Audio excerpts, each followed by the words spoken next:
ஐக்கிய நாடுகள் சபையில் இந்தியா எடுத்த ஒரு அதிரடி முடிவு இப்போ உலக நாடுகளுக்கு மத்தியில பெரிய விவாதத்தையே கிளப்பியிருக்கு. இந்தியாவுக்கு எங்களோட மனமார்ந்த நன்றிகள் அப்படின்னு ஈரான் தூதர் பகிரங்கமா ஒரு அறிக்கையை வெளியிட்டிருக்கார். பொதுவாகவே சர்வதேச மேடைகள்ல இந்தியா தன்னோட நடுநிலையத்தான் அதிகமா காட்டும். ஆனா இந்த முறை ஈரானுக்கு ஆதரவா அமெரிக்கா மற்றும் ஐரோப்பிய நாடுகள் கொண்டு வந்த தீர்மானத்தை எதிர்த்து இந்தியா ஓட்டு போட்டிருக்க. இது ஏன் இவ்வளோ முக்கியம் தெரியுமா?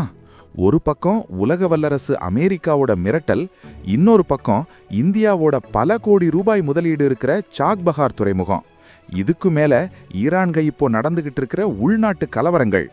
இந்த எல்லா சிக்கல்களுக்கும் நடுவுல இந்தியா ஏன் இப்படி ஒரு முடிவை எடுத்தது? இதன் பின்னணியில் இருக்கிற ரகசிய அரசியல் என்ன? இத பத்தி தான் இந்த வீடியோவில் நாம முழுசா பார்க்க போறோம். முதல்ல என்ன நடந்ததுன்னு சிம்பிளா பார்ப்போம். கடந்த வெள்ளிக்கிழமை, அதாவது ஜனவரி 23, 2026 அன்னைக்கு ஐநா மனித உரிமைகள் கவுன்சில்ல ஒரு முக்கியமான தீர்மானம் கொண்டு வரப்பட்டது.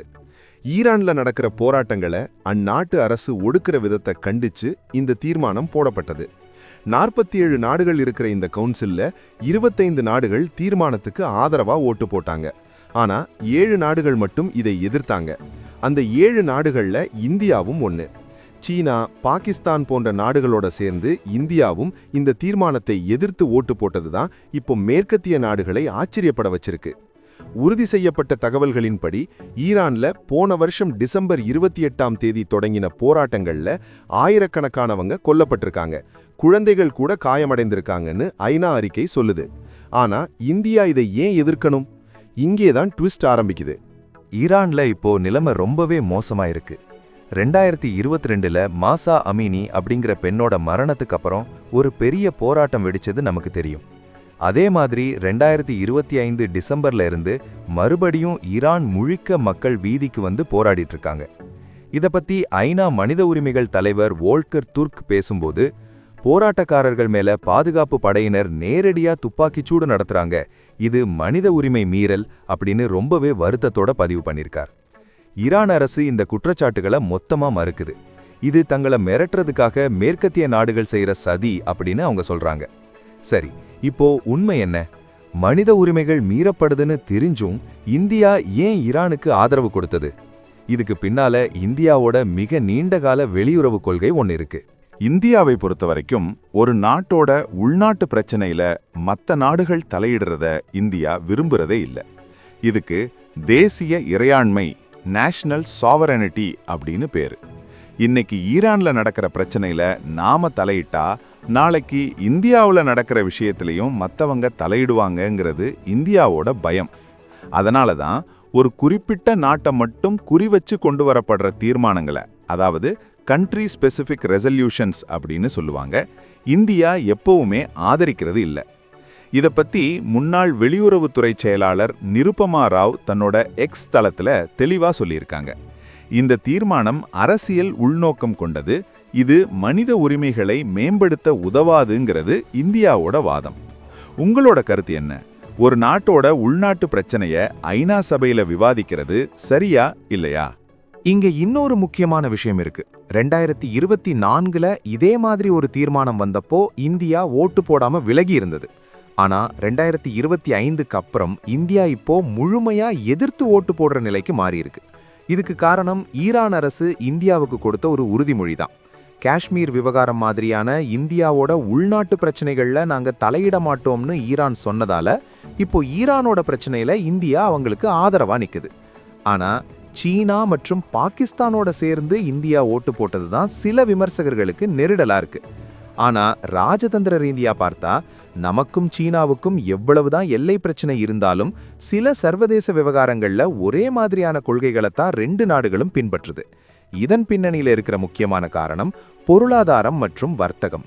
இந்த வீடியோவோட மிக முக்கியமான பகுதிக்கு நாம இப்போ வர்றோம்.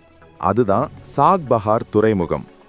இந்தியாவுக்கும் ஈரானுக்கும் இருக்கிற உறவு வெறும் நட்பு மட்டும் கிடையாது, இது பல 1000 கோடி ரூபாய் முதலீடு சம்பந்தப்பட்டது. 2024ல சாக்பஹார் துறைமுகத்தை நிர்வகிக்கிறதுக்காக 10 வருஷ ஒப்பந்தத்தை இந்தியா கையெழுத்திட்டது. பாகிஸ்தானை தவிர்த்துட்டு ஆப்கானிஸ்தான் மற்றும் மத்திய ஆசிய நாடுகளுக்கு இந்திய பொருட்கள் போகணும்னா இந்த துறைமுகம் ரொம்பவே அவசியம். இப்போ இருக்கிற செய்திகளின்படி இந்தியா இதுவரைக்கும் இங்கே சுமார் $370 மில்லியன் முதலீடு செய்யறதா சொல்லியிருக்காங்க. ஒருவேளை ஐநா சபையில இந்தியா ஈரானை எதிர்த்திருந்தா இந்த துறைமுக ஒப்பந்தம் சிக்கலுக்கு உள்ளாகலாம்.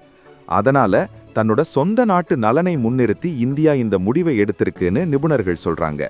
ஆனா இந்த சமயத்துல தான் அமெரிக்காவோட மிரட்டல் இந்தியாவுக்கு ஒரு பெரிய தலைவலியா வந்திருக்கு. அமெரிக்க அதிபர் டொனால்ட் ட்ரம்ப் ஈரானோட வர்த்தகம் வச்சுக்கிற நாடுகள் மேல 25% கூடுதல் வரி போடுவோம்னு மிரட்டியிருக்கார். இது இந்தியாவோட ஏற்றுமதியே பெரிய அளவுல பாதிக்கும். இந்தியாவுக்கு சாக்பஹார் துறைமுகத்துல முதலீடு செய்ய அமெரிக்கா கொடுத்திருந்த காலக்கெடு வர்ற ஏப்ரல் 2026ஓட முடியுது. அதுக்கப்புறம் என்ன நடக்குங்கிறது இப்போதைக்கு ஒரு பெரிய கேள்விக்குறிதான். ஒரு பக்கம் ஈரானோட நட்பு, இன்னொரு பக்கம் அமெரிக்காவோட வர்த்தகம். இந்த ரெண்டுக்கும் நடுவுல இந்தியா ஒரு கத்தி மேல நடக்கிற மாதிரி பயங்கரமான பேலன்சிங் பண்ணிட்டு இருக்காங்க. எங்களுடைய உறவு பல ஆயிரம் வருஷ கால பழமையானது, அதை யாராலும் தடுக்க முடியாதுன்னு ஈரான் தரப்புல இப்போ சொல்லிட்டு இருக்காங்க. சில ஊடகங்கள் சொல்ற தகவல் படி இந்தியா அமெரிக்கா கூட இது பத்தி ரகசிய பேச்சுவார்த்தை நடத்திக்கிட்டு இருக்கிறதா தெரியுது. அதாவது சாக்பஹார் துறைமுகம் இந்தியாவோட பாதுகாப்புக்கு எவ்வளவு முக்கியம்னு அமெரிக்காவுக்கு புரிய வைக்க இந்தியா முயற்சி செய்யுது. ஏன்னா இந்தியா அங்கே இருந்து விலகினா அந்த இடத்தை சீனா பிடிச்சுக்கும். அது இந்தியாவுக்கும் சரி அமெரிக்காவுக்கும் சரி ரெண்டு பேருக்குமே பாதுகாப்பு ரீதியா ஆபத்து தான். சோ இந்தியாவோட இந்த நோ ஓட்டுங்கிறது வெறும் ஈரானுக்கான ஆதரவு மட்டும் கிடையாது, அது மறைமுகமா சீனா அந்த பகுதிக்குள்ள வராம தடுக்கிறதுக்கான ஒரு மூவ் தான் அப்படின்னும் நாம சொல்லலாம்.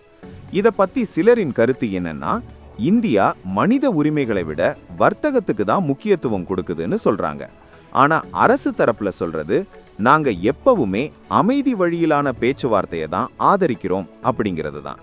இதோட வரலாற்று பின்னணியை கொஞ்சம் பார்த்தா நமக்கு இன்னும் தெளிவா புரியும். இந்தியாவுக்கும் ஈரானுக்கும் 3000 வருஷங்களுக்கு முன்னாடியே தொடர்பு இருந்திருக்கு. இஸ்லாம் மதம் தோன்றுவதற்கு முன்னாடியே இந்தியாவோட தத்துவ நூல்கள் ஈரான்ல படிக்கப்பட்டதா ஈரானோட உயர்மட்ட தலைவர் அலி கமேனியின் பிரதிநிதி அப்துல் மஜித் ஹக்கீம் இலாஹி சமீபத்துல ஒரு பேட்டியில சொல்லியிருக்கார். கணிதம், வானியல், மருத்துவம்னு இந்தியாவோட அறிவியலை நாங்க அப்பவே கத்துக்கிட்டோம்னு அவங்க பெருமையா சொல்றாங்க. இந்த நாகரீக ரீதியான உறவு தான் இன்னைக்கு வரைக்கும் ரெண்டு நாடுகளையும் பிடிச்சு வச்சிருக்கு.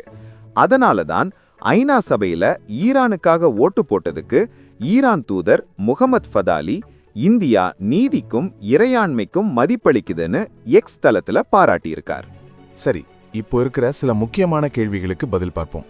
முதல் கேள்வி, இதனால இந்தியா அமெரிக்கா உறவு பாதிக்குமா? நிச்சயமா கொஞ்சம் மனக்கசப்பு இருக்கலாம்.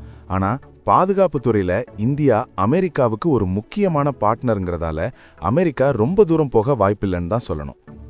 இரண்டாவது கேள்வி, ஈரான்ல நடக்கிற போராட்டங்கள் இதனால நிற்குமா? இல்ல, ஐநா தீர்மானம் நிறைவேறினாலும் ஈரான் அரசு அதை ஏத்துக்க போறதில்ல. ஆனா சர்வதேச அளவுல ஈரானுக்கு ஒரு அழுத்தம் கொடுக்க இது பயன்படும். மூணாவது கேள்வி, சாக்பஹார் துறைமுகம் என்னவாகும்? ஏப்ரல் 2026க்கு அப்புறம் அமெரிக்கா அந்த விதிவிலக்கை நீட்டிக்கலனா இந்தியாவுக்கு அது பெரிய சவாலா இருக்கும். ஆனா இப்போதைக்கு இந்தியா அந்த துறைமுகத்தை வெற்றிகரமா இயக்கிட்டு தான் இருக்கு. சுருக்கமா சொல்லணும்னா, இந்தியா எடுத்திருக்கிற இந்த முடிவு ஒரு தைரியமான ராஜதந்திர நடவடிக்கை. மனித உரிமைகள் மேல கவலை இருந்தாலும் தன்னோட நாட்டு பாதுகாப்பு மற்றும் பொருளாதார வளர்ச்சியை விட்டு கொடுக்க இந்தியா தயாரா இல்லைங்கிறத இந்த ஓட்டு மூலமா உலகத்துக்கு சொல்லியிருக்கு. மேற்கத்திய நாடுகள் சொல்றத அப்படியே கேட்கிற காலம் முடிஞ்சு போச்சு. இந்தியாவுக்கு எது தேவையோ அதைத்தான் இந்தியா செய்யும் அப்படிங்கிற ஒரு மெசேஜ் இதுல தெளிவா இருக்கு. அதே சமயம் ஈரான்ல இருக்கிற சாமானிய மக்களோட நிலைமை என்னவாகும்? அங்கே அமைதி திரும்புமா? இதுக்கு காலம்தான் பதில் சொல்லும். நீங்க என்ன நினைக்கிறீங்க? இந்தியா ஈரானுக்கு ஆதரவா ஓட்டு போட்டது சரியா? உங்களோட கருத்துக்களை கமெண்ட்ல சொல்லுங்க. அடுத்த ஒரு சுவாரஸ்யமான செய்தியோட உங்களை சந்திக்கிறேன். நன்றி.